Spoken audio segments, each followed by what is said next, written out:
खुलुमबाय गोजोन फुंबिलिनि गासैबो बड'लेण्ड बुब्लिनि अनसायगिरिफोरखौ बरायग्रोबाय। दिनै 26 मार्च बृहस्पतिबारनि फानजामुथिखौ फरायथिनो लादों आं उदांस्रि मुसाहारिया। फानजामुथिनि गिबियाव दङ मेष राशि। नोंथाङा गोब्राब नाजानायनि गेजेरजों जाफुंसारनो हागोन मोजां सान। बृष राशि। आखाइनि रांखावरिया जोबस्रांगोन, नांगौ मुवानि आंखाल जानो हागौ।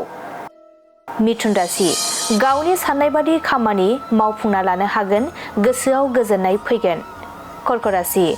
नोंथांनि गोनांथार मुवा खहा जानो हागौ, गोसोआव अहंखार साननाय सोमजिगोन।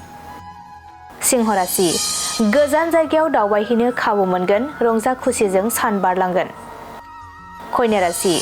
समाजनि हाबा मावनो बिबान मोननो हागौ, दाबसे जायगायाव थाथेरनो मोननाय नङा। तुला राशि।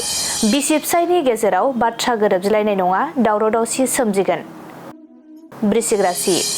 गिदिर गोरोन्थि हाबा मावफ्लांनो हागौ, गोसोआव गिखांनाय सोमजिगोन। धनु राशि। नोंथाङा जायगा दाबसेयाव थाथेरनो सुखुनाय नङा, गोसोआ उसुखुथु जाबाय थागोन। मकर राशि। बेफार फालांगियाव मुलाम्फा जागोन, गोबां रांखावरि आरजिना लानो हागोन। कुम्भ राशि। रावजोंबो बाथ्रा दान्थेज्लायनो हानाय नङा, गोसोआ लोरबां जानो हागौ। मीन राशि।